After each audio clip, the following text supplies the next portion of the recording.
In life, Salah al-Jafarawi, better known by his online nickname Mr. FAFO, pretended on social media to be many things. In death, he provided evidence that one of his acts may not have been simply for pretend, that of a Palestinian terrorist.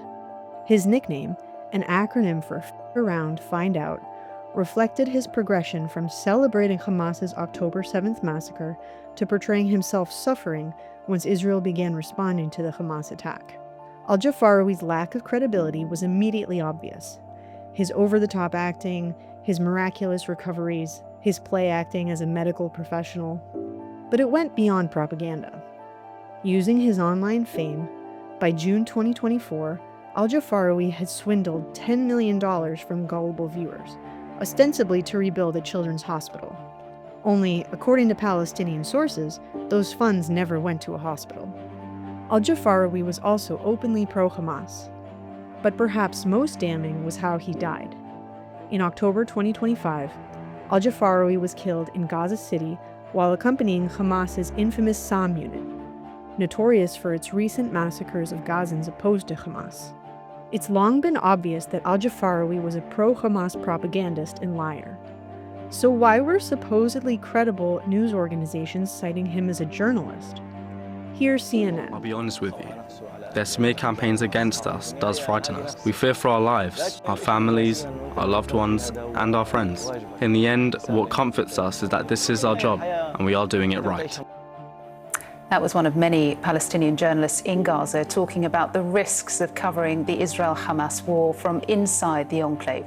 That was in August 2025, more than a year after Al-Jafarawi's embezzlement of $10 million was discovered. In August 2024, ABC News credited Al-Jafarawi for 2 photos, supposedly stills from a video verified by ABC News, for whatever such verification of a propagandist's material is worth. Similarly, in October 2024, NBC News referred to Al-Jafarawi as a member of the press, relaying his accusation that Israeli forces targeted a school that was sheltering peaceful, displaced Palestinians, a claim for which there was no evidence. And in November 2023, the New York Times, CNN, and The Guardian all credited Al-Jafarawi for videos and images in their coverage of the blast at Shifa Hospital.